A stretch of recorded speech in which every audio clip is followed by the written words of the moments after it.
says about 2,000 people, including security forces, have been killed in 2 weeks of nationwide protests. Authorities blame terrorists for the violence but give no breakdown of civilian and security deaths.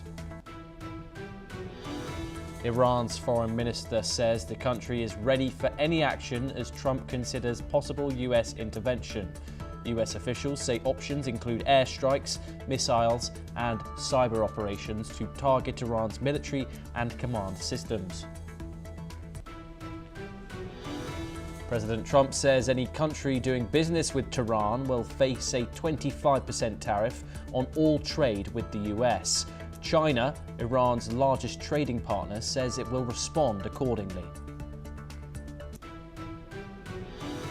Danish and Greenland officials are set to meet US leaders J.D. Vance and Marco Rubio at the White House on Wednesday. The talks come as Denmark's defense minister also meets NATO chief Rutte amid rising tensions over a possible US move on Greenland. Hungary will hold a general election on April the 12th as Prime Minister Viktor Orbán faces his toughest challenge in years. Hungarian President Tamás Gyurcsany confirms the voting date as the EU's longest-serving leader approaches a vote in a weak position.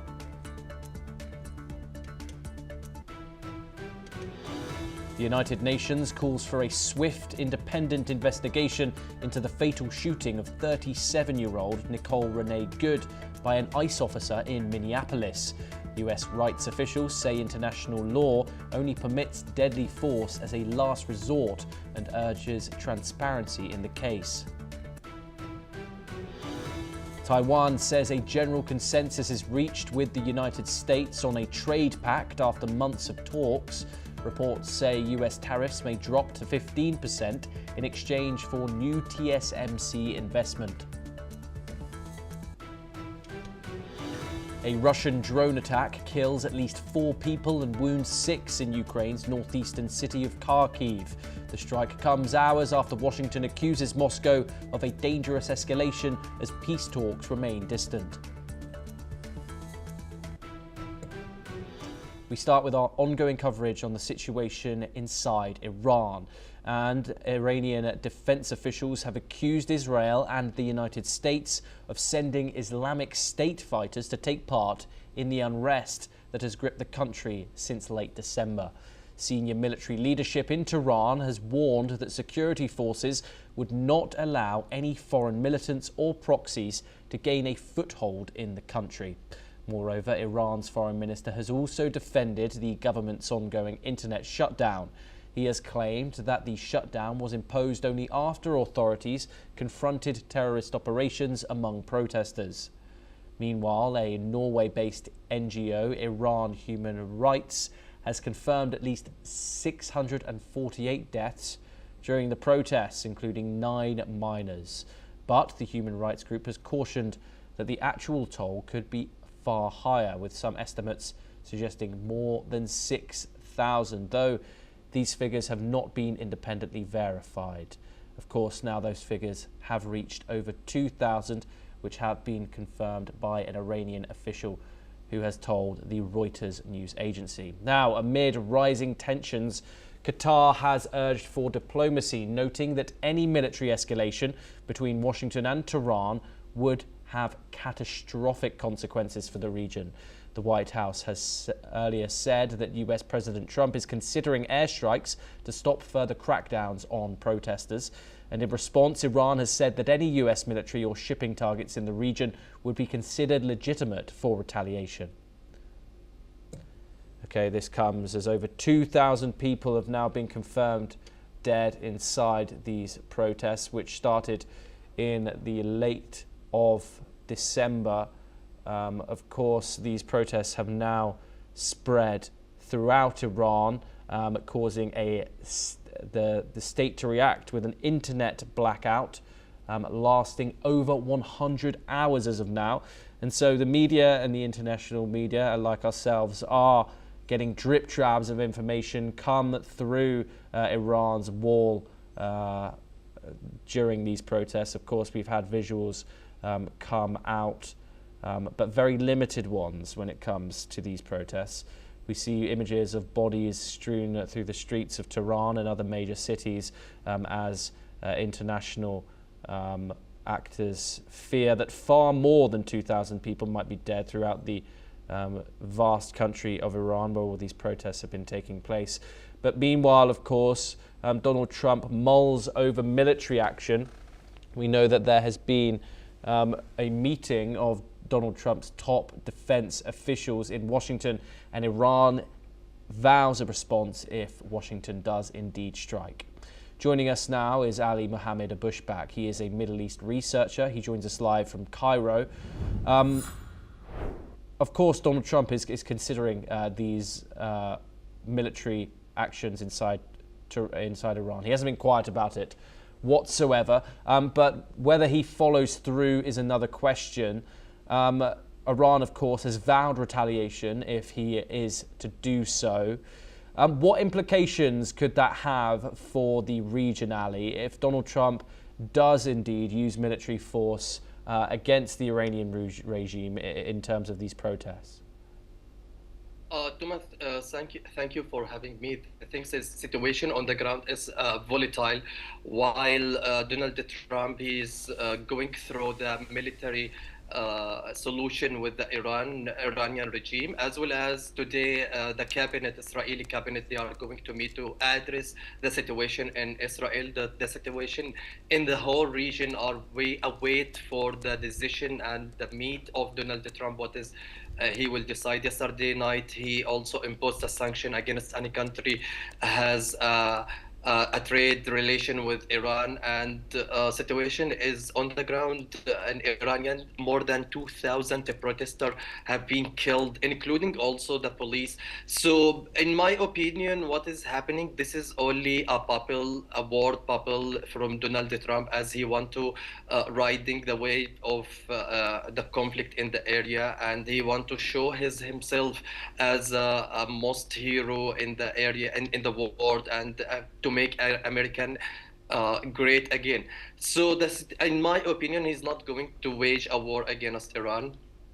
As the Iranian regime confirmed yesterday night, also they are ready for the military solution, as well as their hands it's open for a diplomatic solution with Iran, with Israel, with America, and they are ready for negotiation with regard the nuclear weapon. While Benjamin Netanyahu is continuously rubbing on the face of the international community, and in every event he considered the Iranian rocket missile. It's one of the threats of the Israel, and and as well as consider as a red line for Benjamin Netanyahu. So today night it's one of the crucial night for Israel as well as America, also Iran. Iranian people, they are await for what will happen. The whole region await what is the decision of Donald Trump. In my opinion, he is not going to military option, because all the international community, including British, yesterday they reject to put the Iranian Revolutionary Guard in the blacklist and consider the Revolutionary Guard as a terrorist list. So these things, I guess, the Western country is going to use the diplomatic tools instead of going through the war. We have seen that also the war in Russia and Ukraine, it's resolved yet, and it's not solved yet. So that's make it more incredible for the Western countries, also between America and Israel, who I mean, both of them, they are going through the military action. But in my opinion, this is only a bubble for making the regime more flexible with the demand of Israel and America. Internal inside is Ali, Iran. Apologies for the interruption. What makes you think that Donald Trump won't intervene militarily? Of course, many of us didn't believe that he was going to intervene in Venezuela in the way that he did after his words. He did. We've seen him meet with his top generals over some sort of plan to discuss options. Of course, we now have had this new number come in the past hour or so that over 2,000 people have been killed in Iran, something which Donald Trump said he would act upon if further protesters were indeed killed. And of course, one could say that the major thing, Iran and its regime seems incredibly weak right now. Of course, its proxies in Lebanon, in Gaza, and in Yemen all pose serious threats to Israel. Does that really show that you don't think Donald Trump is going to act militarily here? There is no doubt Iran is weak now after the impact, after 7th of October and impacting the proxy in the region. But it's, in my opinion, what is happening also that the street in America, it's boiling. There is a several of a protest in America. And I guess nowadays, if he's going to wage a war against Iran, that's will show that America, it's like an imperialism country, is going to throw the military solution in a state of diplomatic solution. In my opinion, also the most of consultants of Donald Trump, they are consider if they are going to interfere, a military interfere against Iran, that will weaken the protest and the movement in Israel, in Iran itself. In my opinion, in a state of a change the regime, this is I guess that Donald Trump is going to throw. In a state of change the regime, we will give the regime a hard lesson. We have seen also the good example about Ansarullah al-Houthi. Once Ansarullah al-Houthi in Yemen used to target the American boat in the Red Sea, after giving him a hard lesson, a very strong bombardment. So Ansarullah al-Houthi accept a condition of America to stop the war against Yemen in front of Ansarullah al-Houthi stop targeting the American boat in Red Sea. So this is giving me the confirmation that Donald Trump is not going through the war. It's also costly. It's economically will impact America as well as the street. American opinion, public opinion. They are against the war. They are not ready for more war, for more losing soldier on the ground. Hardly we are listening for such kind of a statement about the war. So as well as all the international community now, they are feeling Donald Trump is acting above the international law, the infrastructure, the morale of international law and the human rights. So if Donald Trump, if he's going through this option, he will face a several of a challenge. Also Israel, because they are deeply, Iran was clear. If Donald Trump or Israel is going to against us waging a war, so we will go resist Israel during the during a 12-day war between Iran and Israel. We have seen as well as the casualties from both of sides, Israel and Iran itself. So I guess Benjamin Netanyahu, he's trying to wave this war. He's trying to spark this war for his benefit only. Donald Trump has no benefit for war in Israel and Iran. Yeah, Thomas. Ali, thank you very much. Do stay with us as we move on to our next story, and we move from disruption in the Middle East to disruption in transatlantic relations. And the foreign ministers of Denmark and Greenland will meet US Vice President J.D. Vance and Secretary of State Marco Rubio at the White House on Wednesday. Danish Foreign Minister Lars Løkke Rasmussen said the meeting comes after President Trump recently renewed threats to take over Greenland, an autonomous territory of Denmark, and will allow officials to speak directly about the issue. Trump first suggested a US takeover in 2019, but faces opposition in Washington. Greenland has been moving towards greater independence since 1979. Danish Defence Minister Troels Lund Poulsen said that he will meet NATO chief Mark Rutte on Monday to discuss Arctic security, and Denmark plans a larger military presence in Greenland in 2026, with NATO allies joining exercises and training. Joining us now to discuss this is Alison Mutler. She's the former Associated Bureau Chief in Romania. She joins us live from Bucharest. Alison, thank you very much for joining us. Alison, of course, we've heard provocative statements from Donald Trump now for the last couple of weeks since the start of the year, really, a renewed interest in Greenland, and a more provocative one. However, this meeting, is this a sign that diplomacy is going to be the way forward when it comes to Greenland? And those statements about military options not being ruled out were not indeed plan A for the Trump administration. Well, it's a sign that diplomacy now has the upper hand. Trump has made these very hostile statements and, grabbed world attention with, we need Greenland, we need it for security reasons, the Russians and the Chinese are there. And now we have, he said all he has to say. He hasn't launched an invasion. I don't think he has any interest in launching an invasion on a vast island with only 57,000 people. And now we have the top diplomats from Denmark and also Greenland meeting with Rubio, who's sort of the brains in Trump's administration, and he's also the he's the chief diplomat as well.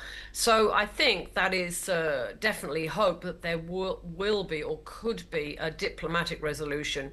You'll notice that the NATO chief Mark Rutte stayed very quiet about this while there was a war of words both sides of the Atlantic, and some alarm in Europe for sure, and also questions in the United States about what Donald Trump actually planned to do in Greenland. What is clear is something will happen in Greenland, and the US and NATO also would like to play a greater role there in that island. Yes, and Alison, of course, who's going to be represented? Greenland itself is going to be represented at the meeting in the White House in the Oval Office.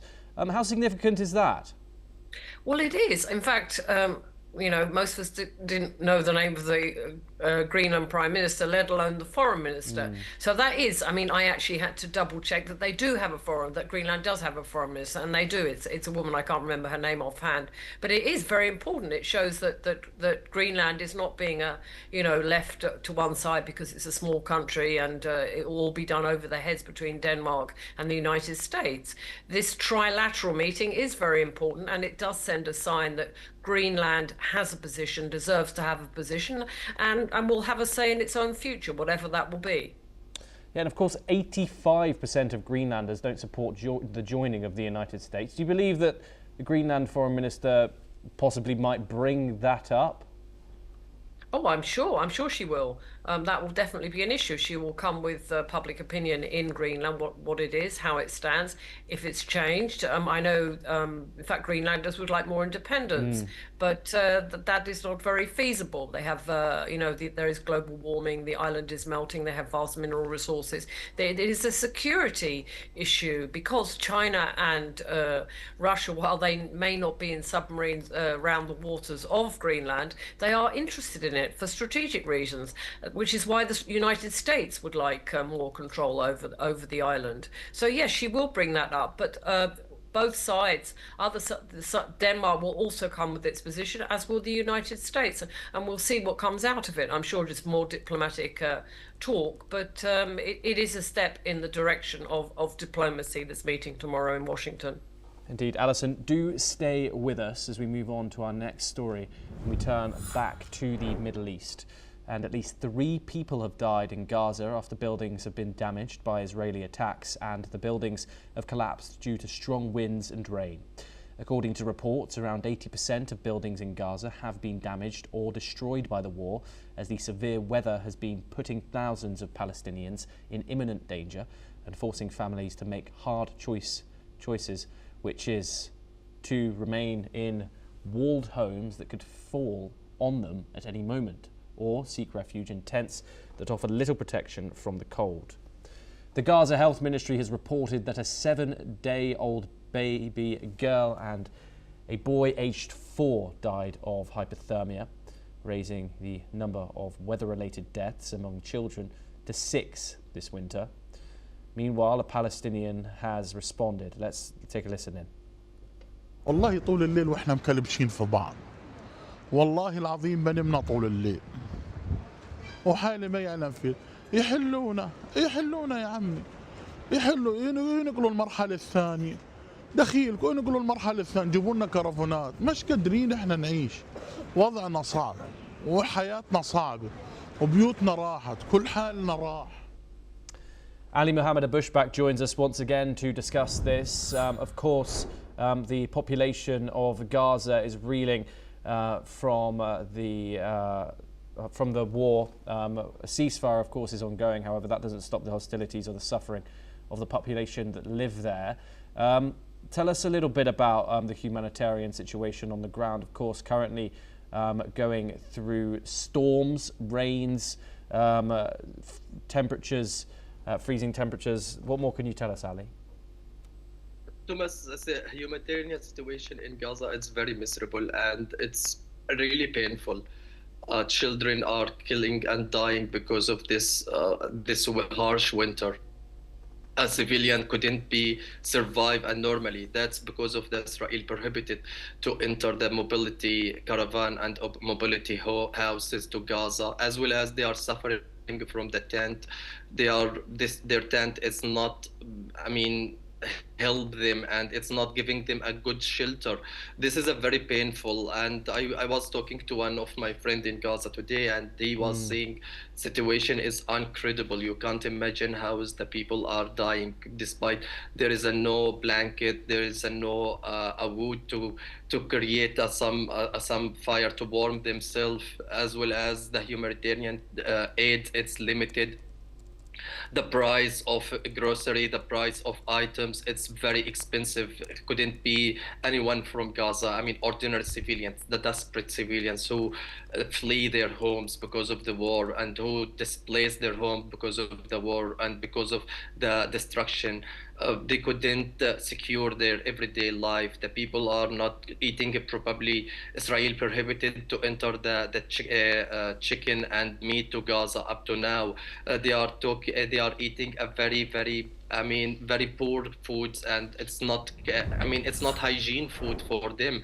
Several of people are sick because of this harsh winter, because of there is no shelter for them. You can't imagine the situation in Gaza and the weather, especially winter weather in Gaza, because it's a coastal area, so the storm, it's damage their only shelter, the tent shelter. So you can't imagine how is the things. Everyone, they are wishing to die now instead of killing like in this way. Children, it's a very painful when you are a father and you see your children. You can't warm them because you don't have a money to buy a blanket. You don't have a money to buy for Ali, them heavy clothes. That's because of the Benjamin Netanyahu and Smotrich Benefir's policy on the ground. Ali, apologies for the interruption. Of course, the first phase of the ceasefire requires unlimited humanitarian aid to flow into Gaza. Of course, this has been reported that they're not getting what they need there. How is this impacting the people there who are also facing these dire weather conditions? It's impacting them. They are demanding for a mobility houses. They're demanding for a shelter, any shelter, instead of living in tent. And they are demanding for a good situation.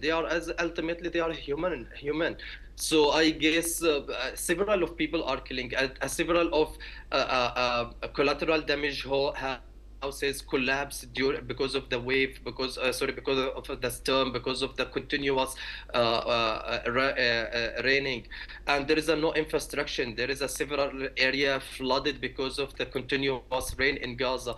Israel doesn't accept enter the heavy equipment to save. Yes. To save the people, to save the human being in Gaza. So this is all of this. There is no transportation in Gaza as well. They are using they are going through their food by their food to travel from area to area. That's created the situation more miserable. You can't imagine, Thomas. There is no appropriated market in Gaza. So to secure your everyday life, it's very incredible. I guess if this kind of policy, if will not go through the second phase of negotiation, several of people they will kill because of this. Yeah, Ali Mohammed Bushback, thank you very much for joining us here on NewsX World. It's a pleasure to have you on the programme, of course.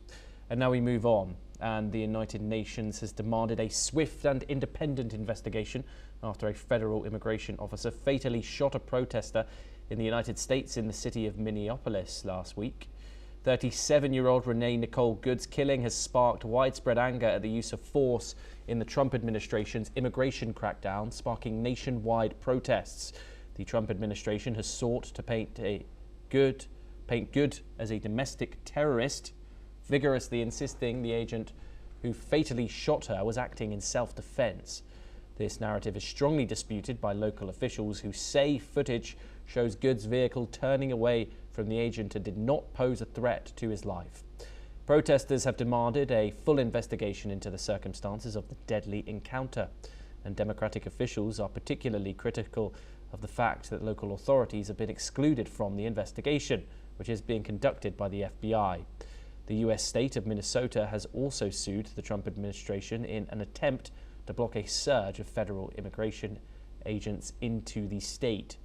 Minnesota's Attorney General Keith Ellison has said that the lawsuit argues the deployment amounts to an unconstitutional federal invasion and that the immigration operations had a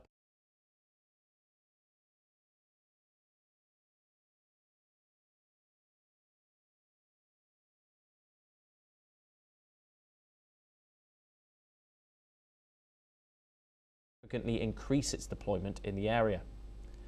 Alison Mutler joins us once again to discuss this. Of course, Alison, this is a huge story coming out of the United States. What are your thoughts on the Trump administration's approach to this?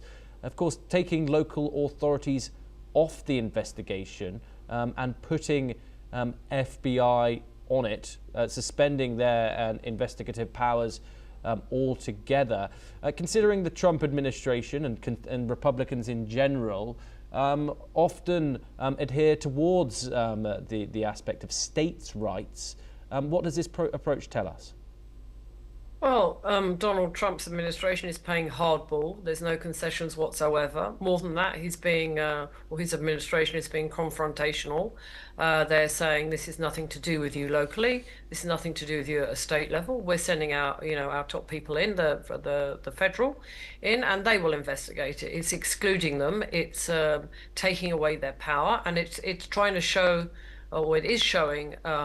Minneapolis, who's boss? It's playing hardball, and there's absolutely no concessions, absolutely no understanding, and a absolute dispute of footage, which I think we've all seen of the incident and the shooting.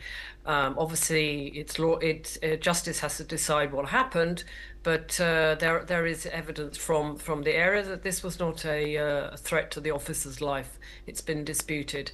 But the Trump administration, rather than stepping back or making concessions, it is playing hardball, and it's going full on with Minnesota, and it's pushing them aside and saying the FBI is investigating it, and nobody at a local level. You're too subjective, I suppose the message is. And you have no power. And of course, the Trump administration's move to publicly label the lady who was killed, Nicole Good, a domestic terrorist, and said that the ICE officer was defending itself, even prior to these additional angles being released of the events. And of course, the doubling down and the increasing of ICE agents on the streets of Minnesota. What does this say about the current bipartisan nature of the United States right now, and the way that the Trump administration is handling criticism of things, very serious issues? It has a sort of authoritarian approach. I mean, I suppose we still can have protests, unlike in totally authoritarian states. But there are no concessions whatsoever. They're doubling down on their claims, and she was immediately labelled, as you said, a terrorist before even we'd seen the additional angles. And even when we saw the first angle, it was very unclear exactly what had happened there. There seemed to be panic, perhaps even on both sides, but certainly there was no a suggestion from what we initially saw of an aggression or somebody or the woman trying to kill an officer. Obviously, we're not just justice officials. We don't have all the facts, but Trump was very aggressive on it, was very definitive on it, and saying that she's a terrorist. And then, you know, this did not go down well, neither in Minnesota, Minneapolis, where I remember the mayor was used very strong language against ICE, but also in other states where there's been protests, and also around the world where it's been a big news story this week. But Trump is doubling down, and he's saying that this will be investigated by the FBI, and local authorities will have no say in it whatsoever. Yes, Alison Mutler, thank you very much for joining us. Of course, we'll keep our eyes on that story as it develops. We now move over to some other news, and the US government will invest $1 billion in L3 Harris Technologies, growing rocket motor business, securing a steady supply of motors used in missiles such as Tomahawks, Patriots, THAAD and Standard missiles.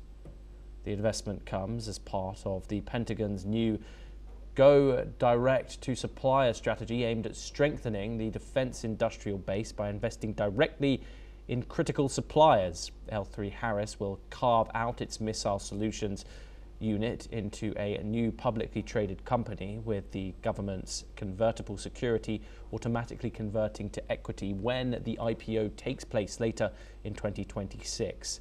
The parent company will retain majority ownership and control. The deal is the first direct supplier investment of its kind and guarantees a multi-year procurement framework for sold rocket motors, pending congressional approval, of course. Pentagon officials said the move shifts the department's approach to securing munitions supply chains. Shares of L3 Harris rose 11.4% in pre-market trading on the announcement, and analysts note the structure is unusual and could face scrutiny over potential conflicts of interest, as the government would hold equity in a company bidding on defence contracts. Well, that's all that we have time for. Keep watching NewsX World for more international.